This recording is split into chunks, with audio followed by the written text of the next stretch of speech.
News 220 के दर्शकों को बहुत बहुत सादर स्वागत है। नमस्कार, मैं हूं बीडी निजामी और आज हम आपके सामने ला रहे हैं एक परिचर्चा, एक डिबेट कहा जाए जिसको। इस डिबेट में आज हम चर्चा करेंगे कि छत्तीसगढ़ के पूर्व मुख्यमंत्री भूपेश बघेल के निवास पर अभी 2 दिन पहले ईडी ने रेड मारी थी। उस रेड में लगभग 11 घंटे तक तफ्तीश होती रही और तफ्तीश होने के बाद लगभग 33 लाख रुपए मिले। ये सबको मालूम है आप लोगों को। लेकिन जो कांग्रेस की तरफ से जो दिन भर वहाँ पे जो प्रदर्शन हुए, नारेबाजी हुई ईडी के खिलाफ, जैसा कि पहले देवेंद्र यादव के यहाँ पे जब रेड हुई थी उस समय भी ऐसा कुछ नजारा देखने को मिला था। लेकिन एक्स सीएम भूपेश बघेल के निवास पर जो कुछ भी हुआ वो एक ऐतिहासिक था। छत्तीसगढ़ में ईडी की कार्रवाइयां तो लगातार चल ही रही हैं। इसके पहले जो कवासी लखमा के पर भी एक शिकंजा कसा ईडी ने, आज वो कवासी लखमा जेल में है। शराब घोटाले मामले को लेकर खासतौर पर ये कार्रवाई चल रही थी। 11 घंटे की तफ्तीश के बाद ईडी के हाथ क्या लगा ये अभी किसी को नहीं पता है। एक्स सीएम भूपेश बघेल ने स्वयं आकर के एक पत्रकार वार्ता ली, उसमें बताया कि उनके घर से क्या क्या मिला है। जिस तरह से उन्होंने बताया उसमें 33 लाख रुपए नगद मिले थे और उसके अलावा कुछ एक पेन ड्राइव के बारे में जिक्र किया था। बहरहाल इन्हीं सब बातों को लेकर के कि क्या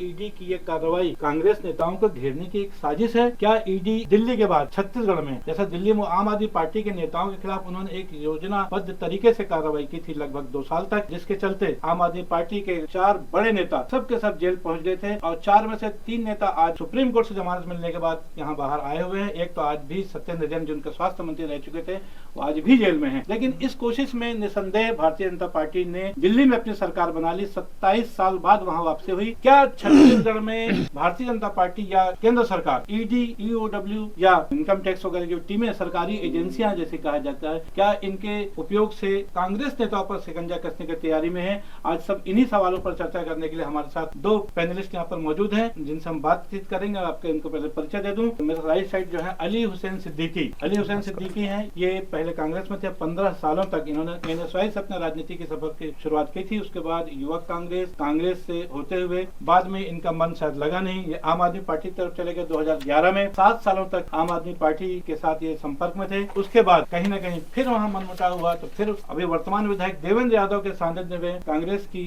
बागडोर संभाले हुए हैं अली हुसैन सिद्दीकी। इनके बारे में कहा जाए कि बहुत सोशल हैं, इसलिए इनको स्वच्छता ब्रांड का एम्बेसडर भी नगर निगम भिलाई की तरफ से बनाया जा चुका है। आरटीआई के जिलाध्यक्ष हैं, उसके अलावा सोशल फोरम है जो उसके जिले के सचिव भी हैं। ये है अली हुसैन सिद्दीकी जो कि भूपेश बघेल की तरफ से जो है एक पक्ष रखेंगे कि ईडी उनके साथ कैसे गलत कर रही है या भूपेश बघेल का पक्ष, कांग्रेस का पक्ष क्या होगा, उसके लिए अली हुसैन सिद्दीकी। और मेरे बाई तरफ जो है ये नीतीश मिश्रा हैं। नीतीश मिश्रा जिन्होंने की विद्यार्थी परिषद से अपने राजनीतिक बल्कि छात्र जीवन की राजनीति जो होती है उसकी शुरुआत की थी और वहां से चलते चलते ये युवा मोर्चा में आए।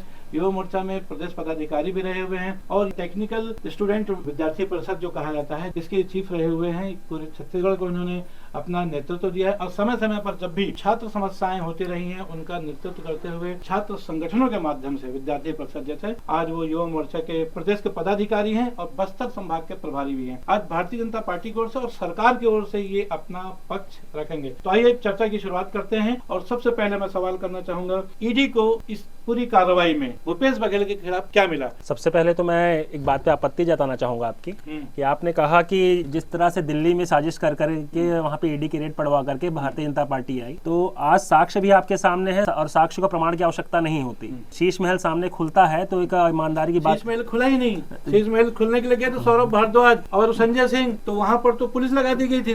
आज तो जनता के और पत्रकारों के लिए अवेलेबल है, आप देखिएगा और जांच करेंगे। राजमहल को भी खोल दिया जाए, फिर नहीं तो राजीव गांधी राजमहल को भी खोल दिया जाए। जब शीश महल खुल सकता है तो राजमहल भी खोला जाए। प्रधानमंत्री आवास बनाने का काम किसी भाजपा की सरकार ने नहीं किया था, राजीव गांधी जी ने किया था।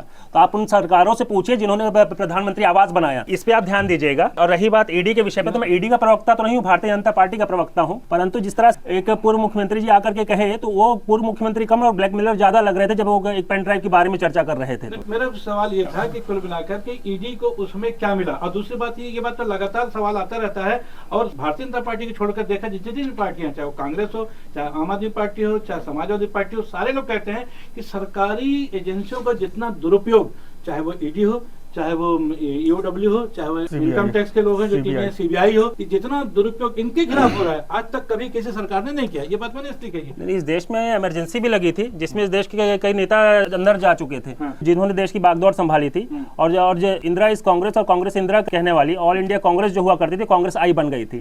तो इस देश में संवैधानिक संस्थाओं का दुरुपयोग कब, कहां और कैसे शुरू हुआ, मुझे आप जैसे अनुभवी पत्रकार को और मेरे जो पैनलिस्ट बैठे उनको बताने की आवश्यकता नहीं है। पहली बात तो पहली बात। और रही बात मतलब आप मान रहे हैं कि आज इमरजेंसी लगी हुई है, मौन स्वीकृति जो संवैधानिक संस्थाएं हैं उन संवैधानिक संस्थाओं को एक प्रकार से मौन कर दिया गया है, गौण कर दिया गया है, उन्हें पिंजरे में कैद करके रखा गया है। और जब जब समय समय पे निकाला जाता है और उसे भेजा जाता है तो विपक्षी पार्टियों के विधायकों के यहाँ, सांसदों के यहाँ या चुनाव लड़े हुए व्यक्तियों के यहाँ ऐसे ही कृत्य सिर्फ हो रहे हैं आपके बीजेपी के द्वारा। मुझे लगा कि मैं जवाब दे इनके लिए हूं, पर आपको भी जवाब दे देता हूं।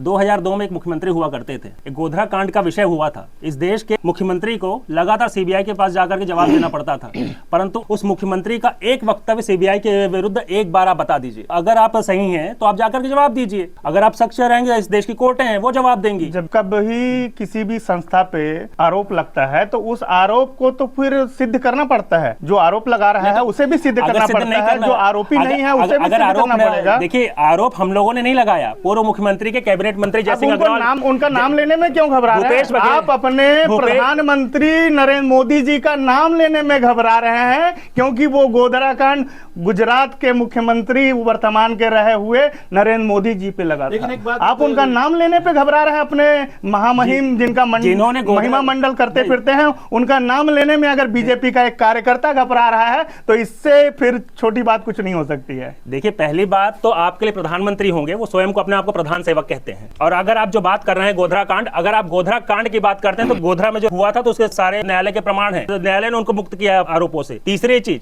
अगर आप बात करेंगे तो गुजरात के मॉडल के बारे में, गुजरात मॉडल के विषय केवल भारत का नहीं है, उसी गुजरात मॉडल के आधार पर पिछले 3 बार से इस देश का प्रधानमंत्री नरेंद्र मोदी जी बनकर के बैठे हैं। परंतु आपके भूपेश बघेल थे जो जिनके 5 साल के अत्याचार के बाद कांग्रेस की स्थिति ये हो गई कि 25 सीट पे कांग्रेस आ गई है। आप अपने गिरेबान में झांकिए, हमारे बारे में बोले कि आपको आवश्यकता नहीं है। 302 सीट लेने के बाद से आज 240 सीट में आ गई है, वही नरेंद्र मोदी के कारण से। और तो ये किसकी कमी है? यानी 25-30 साल बाद राहुल गांधी आप ये मानते हैं, आप मानते हैं, संतोषजनक रहेगा। आप ये मानते हैं कि देखिए गोधरा कांड जो हुआ था उसके बारे में तत्कालीन जो प्रधानमंत्री थे अटल बिहारी वाजपेयी जी, उन्होंने खुद कहा था, एक नसीहत दी थी उन्होंने तत्कालीन मुख्यमंत्री जी को कि आपको राजतंत्र भी समझना है, नहीं राजधर्म का पालन करें। हाँ, तो उसमें नहीं, तो उस समय नरेंद्र मोदी जी ने कहा था वही कर रहे हैं साहब, उत्तर उनका भी वही था। तो उन्होंने भी कहा कि राजधर्म का पालन कर रहे हैं, जैसे नसीहत, और हमारे सीनियर थे, हम लोगों ने सुना उस विषय को। हमारा जो विषय है वो आज का ये है कि भूपेश बघेल के ऊपर जो झड़प ईडी की रेड हुई है, क्या छत्तीसगढ़ में दिल्ली की तरफ पे जो बात हो रही है कि पहले यहाँ पर पिछले साल देवेंद्र यादव के घर पे छापा मारा सीबीआई की टीम ने और ईडी की टीम ने भ्रष्टाचार को लेकर के, और उसके बाद अभी कवासी लखमा को घेरा, 3 बार उनको बुलाया गया और तीसरी बार में जो है शराब घोटाले के मामले में उनको जेल के अंदर कर दिया गया। अब सीधा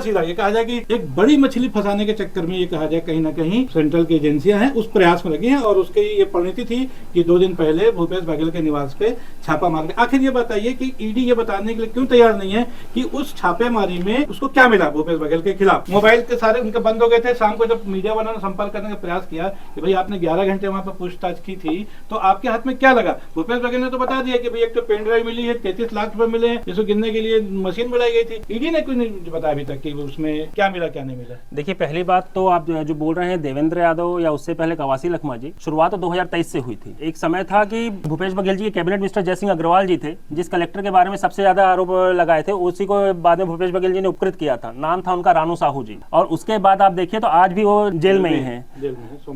पूरे छत्तीसगढ़ के अंदर ये रिश्ता क्या कहलाता है, एक सीरियल आता था, उस नाम से भूपेश बघेल जी के एक अधिकारी के बारे में बहुत चर्चा हुआ करती थी। नाम था सौम्या चौरसिया, और उसके बारे में अगर आप बात करें तो आज भी वो जेल के देखिए महोदय, इस टाइप से अगर आप बात करेंगे तो फिर हम भी केंद्र तक के पहुंच जाएंगे, आपके मोदी तक के पहुंच जाएंगे। फिर नहीं, बिल्कुल नहीं। आप ये रिश्ता क्या कहलाता है? जो हीरोइन थी, जो बनाने वाली ये रिश्ता क्या कहलाता है, हीरोइन थी, वो आज आपकी सांसद बन करके रही है ना? तो आप ये मामला को आप कहीं डाइवर्ट कर रहे हैं। आप मैं तो विषय पे आ रहा था।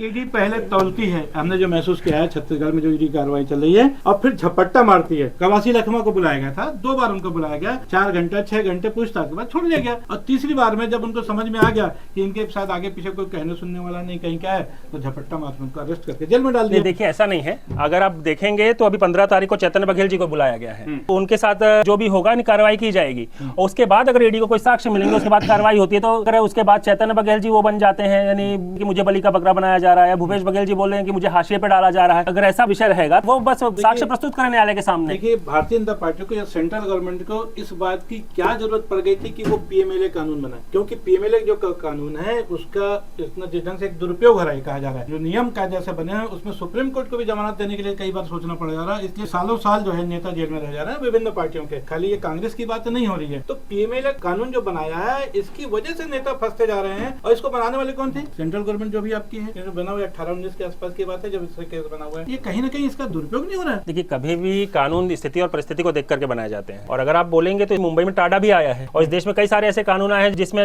राजनेताओं को जेल के अंदर डाला गया है, परंतु उसके बाद अगर उनके पास साक्ष्य रहे, अगर वो सही रहे तो निकल कर बाहर आए। और क्या जेल जाने की कार्रवाई पहली बार भाजपा की तरफ से ही हो रही है क्या? इससे पहले हमारे उस समय प्रदेश के महामंत्री वर्तमान के गृह मंत्री जी को जेल में डाला गया था और स्थिति ये रहती थी कि रायपुर जेल से कवर्धा और कवर्धा से रायपुर लाया जाता और बोल दिया जाता तुम्हारा एनकाउंटर कर दिया जाएगा। और लगाया क्या आगे विषय गया था? केवल एक एट्रोसिटी का विषय लगाया गया था। कुल मिलाकर के ये बात तो सच है कि समय समय पर जो भी राजनीतिक पार्टियां सत्ता में रहती हैं वो कहीं ना कहीं अपने पद का पावर का इस्तेमाल करती हैं, दुरुपयोग करते दिखाया था। सतीकी जी आपसे मेरा एक सवाल ये है कि आपकी सरकार के ऊपर ये आरोप लगता रहा है कि 5 साल में जब से 2018 से 2023 भूपेश बघेल जी मुख्यमंत्री रहे उसमें बहुत माल कमाया, ऐसा कहते हैं। और इसमें खासतौर पर चाहे वो शराब घोटाले का मामला हो, चाहे वो कोयला स्कीम हो, कोयला स्कीम में आपके रानू साहू से जैसे तमाम लोग अंदर हैं, और शराब घोटाले में तो अनिल टुटेजा जैसे आदमी 2 लाख होलोग्राम पाए गए थे।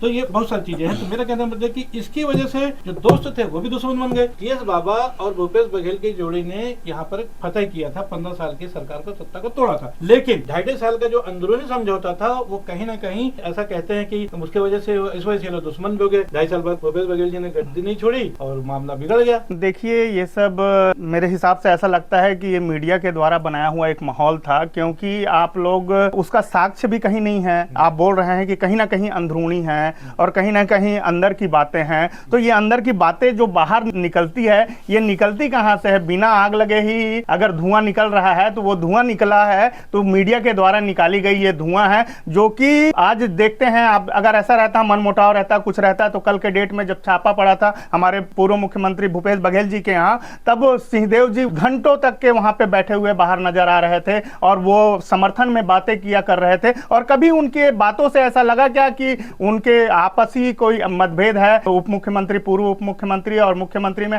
ऐसा कहीं हम लोगों को नजर नहीं आया। सिर्फ एक हवा बनाई जा रही थी, और ये हवा जो बनती है ये सिर्फ सत्ता परिवर्तन के लिए हवा बनाई जा रही थी। आज आप देखेंगे ना ही कोई स्कैम कोल घोटाले के रूप में हुआ है, ना ही कोई दारू घोटाले के रूप में हुआ है। जितने भी भिन्न भिन्न प्रकार के घोटालों का जो स्वरूप और घोटालों का अंबार सिर्फ लाद दिया गया ईडी के द्वारा, सीबीआई के द्वारा, यहाँ की जो और एजेंसियां हैं, स्वतंत्र एजेंसियां, इकाइयां जो हैं उनके द्वारा और बीजेपी के द्वारा सिर्फ एक आरोप और आरोप लगा है। आज तक के कोई भी एक आरोप ऐसा नहीं है जिसे सिद्ध कर दिया हो। हमारी यहाँ की बीजेपी सरकार आज 1.5 साल होने जा रही है, वो सरकार भी नहीं सिद्ध कर पाई है, ना ही कोई एजेंसियां सिद्ध कर पाई है। सिर्फ हमारे नेताओं को अंदर करने का काम कर रही है, क्योंकि वो घबराई हुई है, डरी हुई है कि कहीं आपकी सत्ता जो दूसरे जगह में बनती हुई दिखाई देती है वो बने ना, कहीं पे भी बढ़ ना सके पार्टियां। इसलिए भूपेश बघेल को कांग्रेस हाईकमान का एटीएम कहा जाता रहा है आम बोलचाल की भाषा में, और शायद इसी वजह से कांग्रेस हाईकमान ने 2.5 साल बाद भूपेश बघेल को बदलने की नहमत नहीं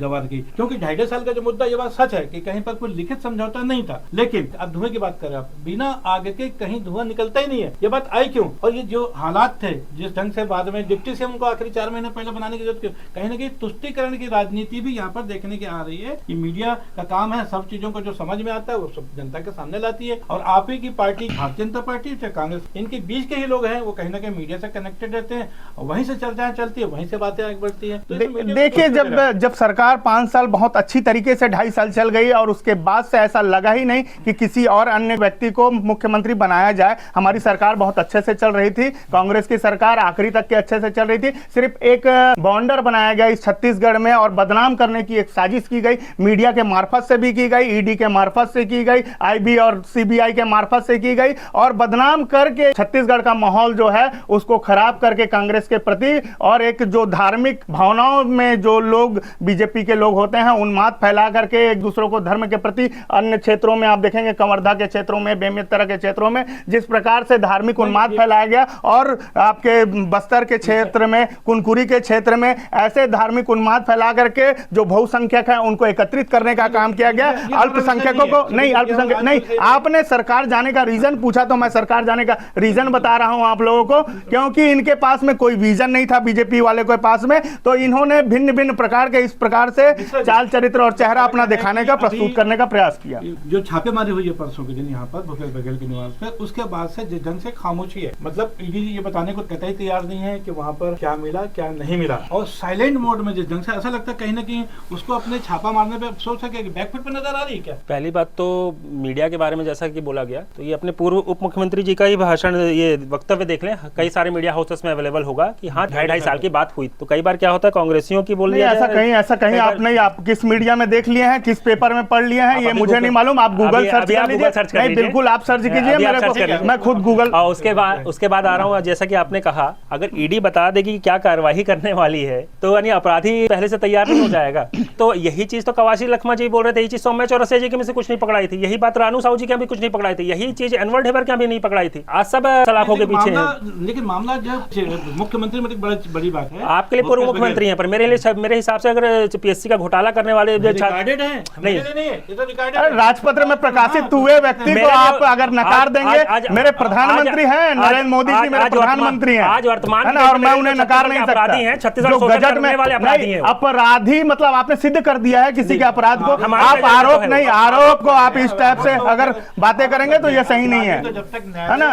न्यायालय, आप न्यायालय खुद जज बन जाता है, बीजेपी जज बन जा रहा है और वो सर्टिफिकेट बांटता फिर रहा है अपने घर की नहीं, जितने बीजेपी के जो बीजेपी में चला जाता है वो अपराधी एकदम डिटर्जेंट बोलने नहीं मिलता लगता नहीं, आप बीच में बोलने देखिए बोलने के लिए बहुत मिलता है जनाब, आप जितने डिबेट में नहीं पहुंचते होंगे, मैं पहुंचता हूं उतने डिबेट में, आप बिल्कुल नहीं ऐसा आप जाहिर मत करें कि बोलने ना मिलता है बोल करके। मैं तो आपके बीच में बोलता नहीं, आप बार बार बोले और आपको बार बार इंटरफेयर करूंगा, मैं आपको बोलने का मौका नहीं दूंगा, फिर मगर आप शुरू करेंगे तो नहीं ऐसा नहीं, आप गलत बोल रहे हैं। क्या है कि हम जब एक डिबेट चल रहा है, डिबेट चलने आप गलत बोल रहे हैं, आप गलत आप बोलेंगे तो मेरे को बोलना पड़ेगा मेरे नेता के खिलाफ। आप सवाल को जवाब दीजिए, मेरा सवाल है, आप सम्मत पे बात कीजिए। भूपेश बघेल 2014 में जब प्रदेश के अध्यक्ष बने कांग्रेस कमेटी के, उसके बाद उन्होंने राजीव भवन बनाने की एक तैयारी शुरू की। रायपुर का राजीव भवन बहुत विशाल बना हुआ है और इसी तर्ज पे पूरे जिलों में कांग्रेस भवन, क्योंकि आजादी के बाद आज 75 साल हो गए हैं, पिछले 50 सालों से कहीं पे कोई जीर्णोद्धार कांग्रेस भवनों का नहीं हुआ। एक अच्छी शुरुआत की निसंदेह, काफी तो मुझे लगता है आधे से ज्यादा जिलों में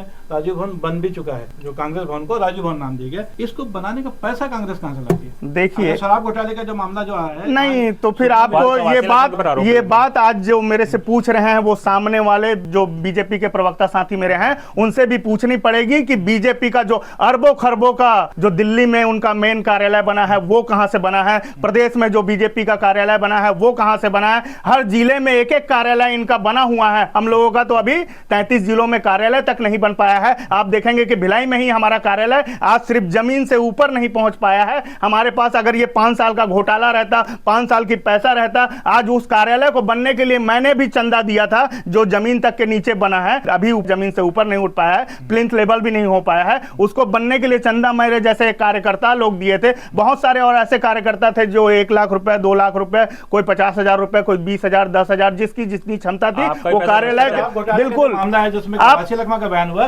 कवासी लखमा की गिरफ्तारी के साथ ही बात आई थी कि सुकमा में जो वहाँ का जो भवन बना हुआ है और वहाँ के जो फॉरेस्ट वाले हैं या जो पीडब्ल्यूडी के लोग हैं उनको दबाव डाल करके वो पैसा लिया गया, एक आरोप ये भी लगता रहा है। नहीं सिर्फ आरोप तो बहुत सारे ऐसी बातें हैं बनाई जा सकती है, आरोप लगाए जा सकते हैं, उनको सिद्ध भी करना पड़ता है।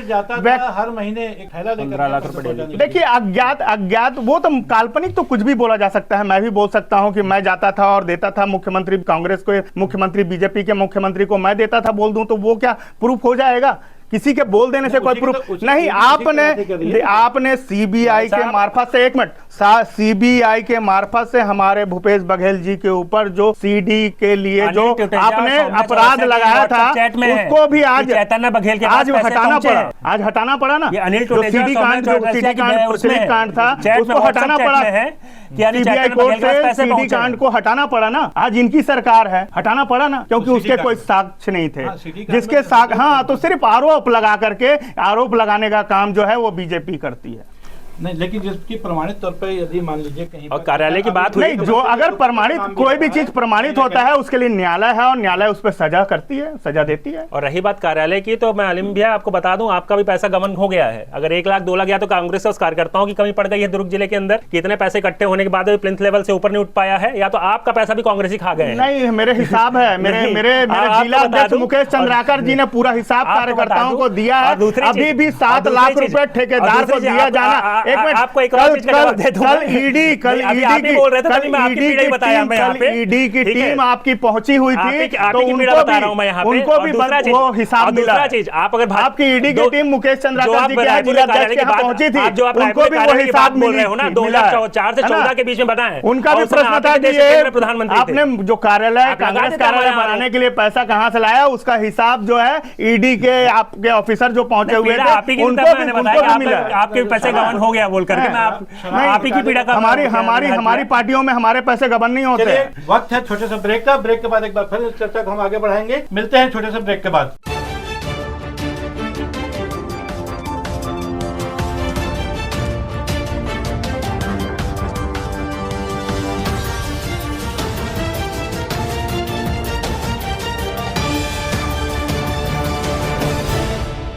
ब्रेक के बाद एक बार फिर आपका स्वागत है हमारे न्यूज़ 220 के कार्यक्रम में, जिसमें हम चर्चा कर रहे हैं कि ईडी की रेड के बाद भूपेश बघेल के निवास से क्या मिला। बहरहाल आइए चर्चा को आगे बढ़ाते हैं। और मेरा सवाल अब जो है नीतीश मिश्रा से खास तौर पे, क्या ऐसा नहीं लगता कि ईडी की रेड आपने जो आपकी सरकार ने, जैसा कि आरोप लगता रहता है कि ईडी के दुरुपयोग हो रहे हैं, ऐसा करके आपने कांग्रेस को एकजुट कर दिया है। तो वो टीएस बाबा जिनके नाम से भूपेश बघेल की ऐसा लगता था कि तुम दुश्मनी चल रही है, वो खुद जो है विधानसभा सत्र के बाद कुछ साथी विधायकों को लेकर के न सिर्फ भूपेश बघेल के निवास पहुंचे, बल्कि कई घंटों वहाँ पर उन्होंने वकालत भी की। उनकी एकता नहीं कर दी आप लोगों ने ईडी को भेज करके। चलिए, बहाना बीजेपी या ईडी सही, कम से कम कांग्रेस में एकता तो देखने को मिली। और साथ ही साथ कई बार क्या होता है कि हमारे यहाँ तो नहीं होता, पर इनके यहाँ हाईकमान होता है, हाईकमान को जवाब देना पड़ता है। तो अगर टीएस बाबा जी अगर 300 किलोमीटर अंबिकापुर से अगर यहाँ नहीं आते तो हाईकमान को क्या जवाब देते। जो आज अपने आप को कार्यवाहक अध्यक्ष के रूप में प्रोजेक्ट करवा रहे हैं, वो देवेंद्र यादव जी 15 किलोमीटर भिलायती नहीं पहुंचते तो हाईकमान को क्या जवाब देते। अगर एक तरह से देखा जाए तो अगर आकाश शर्मा जी रायपुर से नहीं आते तो हाईकमान को क्या जवाब देते। मामला सारा हाईकमान को जवाब देने का था, एकजुटता का कहीं नहीं था। तो कुल मिलाकर के आपने ये कहा जाए कि ईडी की रेड ने कांग्रेस को एकजुट करने का मौका दे दिया आपने। नहीं, मैंने कहा ना कि एकजुटता अलग विषय है। एकजुटता तो तब दिखी जब 2.5 साल के शासन चलाने की बात थी, तब टीएस बाबा अलग जगह, भूपेश बघेल अलग जगह और तामधर साहू जी अलग जगह फिर रहे थे। भूपेश बघेल ने कहा केवल जैसे मेरे यहाँ इकट्ठे हुए हो, अब यदि ईडी कहीं पर किसी के यहाँ जाती है तो ऐसा सबके यहाँ जाना है आपको। उन्होंने खुले तौर पर प्रेस कॉन्फ्रेंस में बात कही है। तो भूपेश बघेल तो पिछले 5 साल से लगातार कुछ ना कुछ बोल रहे हैं। पहली बात तो उनको पॉलिटिकली सेंटर में आने का मौका मिल गया। जिस कांग्रेस ने उनको साइडलाइन करके बिहार भेज दिया महासचिव बना करके, जिस कांग्रेस ने ये कहा कि आप छत्तीसगढ़ की राजनीति छोड़िए और देश को देखिए। तो राष्ट्रीय नेता उनका तो प्रमोशन हुआ ना, राष्ट्रीय महासचिव बने, उसके बाद पंजाब के प्रभारी बन गए। वो भूपेश बघेल का दर्द भूपेश बघेल जी से जाके पूछ सकते हैं कि प्रमोशन था कि डिमोशन था। और छत्तीसगढ़ की राजनीति से साइडलाइन करने का विषय था कि आप मेन स्ट्रीम की राजनीति में राष्ट्रीय स्तर पटल पे लाने का विषय था। यहाँ आप ये बताइए कि जैसे कहा जाता है कि शराब घोटाला, महादेव सट्टा है, तमाम जो आरोप प्रत्यारोप लगते रहते हैं कांग्रेस के ऊपर, खासतौर पर पिछले 5 सालों में देखा जाए, महादेव के एक आरोपी सौरभ चंद्राकर को दुबई में गिरफ्तार कर लिया गया। भारतीय जनता पार्टी की केंद्र सरकार ने डंके के चोट पे कहा कि 1 महीने के अंदर हमको वापस लाएंगे। आज 5-6 महीने हो रहे हैं। नहीं, ये वास्तविकता है कि भिलाई के बारे में भी बीइंग भिलाइयंस मैं बोलना चाहूंगा। इस भिलाई को कभी शिक्षा की धानी बोला जाता था, और मैं दुख के साथ कह रहा हूँ कि आज इस भिलाई को सट्टे की धानी के रूप में भी प्रचारित किया जा रहा है, जबकि इसकी छवि भी ऐसी नहीं रही है, यहाँ के लोग भी ऐसे नहीं रहे। और ये वास्तविकता है कि सौरभ चंद्राकर जी को लाने में देरी हो रही है, परंतु देरी है, अंधेर नहीं रहेगा, पक्का सौरभ चंद्राकर को यहाँ लाया जाएगा। कि जो पैसा महादेव ऐप का भूपेश बघेल के और इन कंपनी के पास जा रहा था,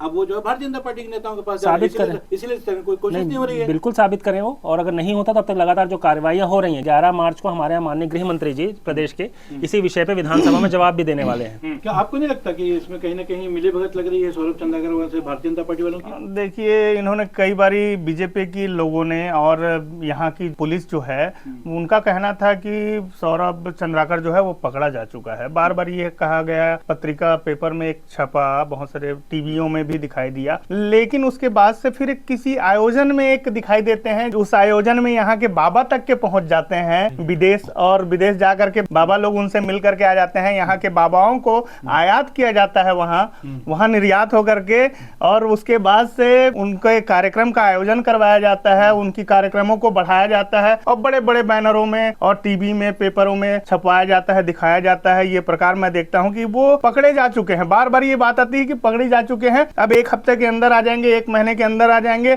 और फिर उसके बाद से कुछ दिखाई देता है कि वो तो यहाँ के लोगों को बुलवा करके वहाँ कार्यक्रम आयोजन करवा रहे हैं, जन्मदिन मनवा रहे हैं, कोई कार्यक्रम हुआ है। और उसमें यह है सऊदी के साथ भारत की प्रत्यर्पण संधि नहीं है, और उसके चक्कर में दुबई के साथ भारत की प्रत्यर्पण संधि नहीं है करके अभी सौरभ चंद्राकर जी को यहाँ पे नहीं लाया। ये बात आपको, जो चीज आपको जानकारी है वो क्या आपके शीर्ष नेतृत्व में जो गृह मंत्री हैं, जो विदेश मंत्री हैं, उनको इस चीज का जरा भी ज्ञान नहीं है? क्या अभाव है ज्ञान से कि संविधान को नहीं पढ़े हैं, वो नियम को नहीं जानते हैं? जैसे ये तो बिल्कुल नहीं बोलूंगा कि टीएस बाबा जी ने कहीं भी ये नहीं बोला कि मुझे भूपेश बघेल जी से मेरे मतभेद नहीं है। आप बिल्कुल सही बोल रहे हैं, और ये इसमें हमारी गलती हो सकती है, उसके लिए मैं मीडिया के सामने क्षमा मांगने को तैयार हूँ। यानी जो चीजें हुई, हो सकता है दिग्भ्रमित कहीं ना कहीं हमारे में ज्ञान की कमी रही हो, हमको उस हिसाब से जानकारी ना मिली हो। वो इंटरपोल एजेंसियां जो हैं वो भी दावा कर देती हैं कभी कभी, यहाँ की जो मुझे नहीं लगता इंटरपोल एजेंसी ने दावा किया। नहीं, कई सारी एजेंसियां के सामने ऑन कैमरा भूपेश बघेल जी के बोला, उन्होंने नाम लिया,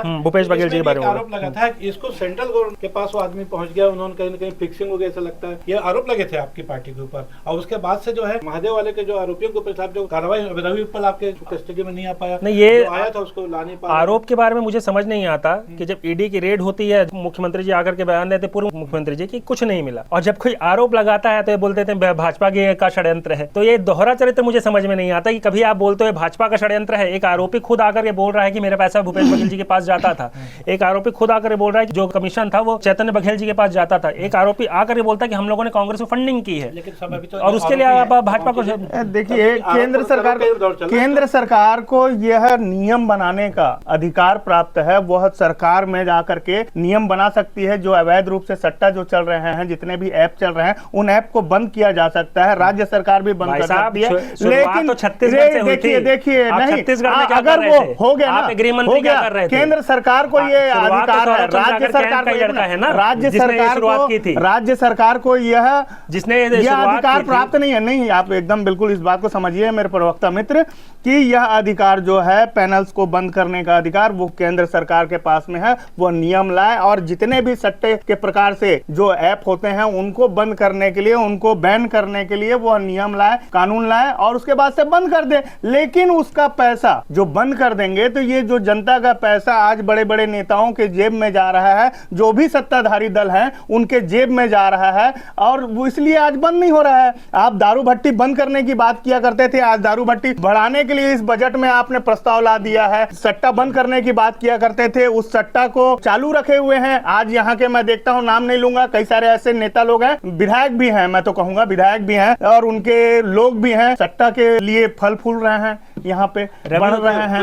नहीं बाहर जा रहे हैं, फिर भी वापस दूसरे में लौट आ रहे हैं कि भाई जो ईडी की रेड पड़ी। अब सवाल यह है कि ईडी की इस रेड में ईडी को क्या मिला और कांग्रेस किस पोजीशन में है, इसके बाद और आगे क्या हो सकता है। 15 तारीख को चैतन्य बघेल को बुलाया, 15 तारीख को हाँ। तो वही चीज है कि जो ईडी को मिला होगा, अब वो साक्ष्य और प्रमाण के साथ वो पूछेंगे कि आपके पास ये मिली है, आप इसके बारे में दस्तावेज प्रस्तुत कीजिए, पहली चीज। और दूसरी चीज, जैसा कि आपने बताया कि आज रवि उत्पल और सौरभ चंद्राकर के बारे में जो चर्चा चल रही थी, सौरभ चंद्राकर, रवि उत्पल तो कभी यहाँ आकाशगंगा की गलियों से थे और कैंप की गलियों से निकलने वाले यूथ थे, और जब यहाँ पे वो चीजें चल रही थी उनकी, तब आपका शासन क्या कर रहा था। और रही बात, आप जब विधायिका की बात करते हैं तो राज्य शासन के पास अधिकार रहते हैं। और आपको जानकारी दे दूं, उस समय आपके गृह मंत्री जी एक नियम लाने वाले थे, क्योंकि सट्टा के तहत केवल फाइन लगता था, उसमें गिरफ्तारी का प्रावधान था, जिसमें आपके भूपेश बघेल मुख्यमंत्री रहते उस चीज को होने नहीं दिया। 1.5 साल हो गया, ले आइए ना, मना कौन किया? बिल्कुल आएगा, आप ले आइए ना, कार्रवाई हो रही है। आपको बता दूं, आप ले आइए, हमारी कांग्रेस पार्टी भी उस पे, आप अगर नियम लाएंगे तो सर्वसम्मति से वह नियम पारित कर दिया जाएगा। और जिसमें कुछ रोल नहीं था,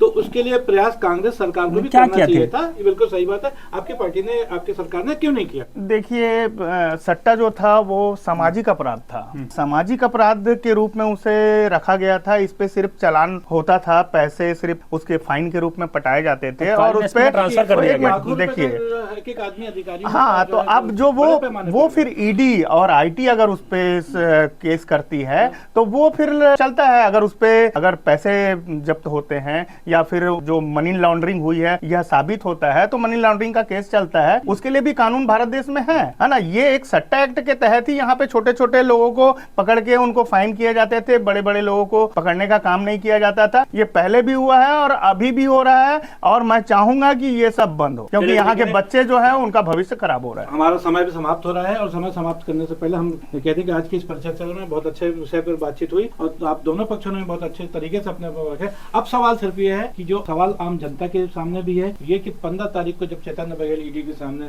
ईडी के दफ्तर जाएंगे, तब क्या होगा। और दूसरी बात, अब ईडी के पास जो भी चीजें मिली है जिसका वो भी खुलासा नहीं कर पा रही है, क्या आने वाले समय में उनका खुलासा होगा, और उस खुलासे से कौन कौन नेता प्रभावित होता है, उस पर ईडी का क्या एक्शन होता है, इन सब पे निगाह बनी रहेगी कि आगे क्या होता है क्या नहीं होता है। बहरहाल तब तक के लिए कीजिए इंतजार। और आप दोनों ने खासतौर पर चर्चा में भाग लिया, खासतौर काफी आपको आने वाली होली और ईद की ढेरों शुभकामनाएं। तो आपको भी होली और उसकी सबसे बधाई। दोनों को, मेरा पैनलिस्ट को बहुत बहुत धन्यवाद कि आप लोगों ने अपने कीमती समय निकाल कर न्यूज़ T20 को समय दिया। सामाजिक सार्थक चर्चा की जरूरत होगी, संपर्क करने की कोशिश करेंगे। तब तक के लिए दीजिए इजाजत। जय हिंद, जय भारत, जय छत्तीसगढ़। नमस्कार।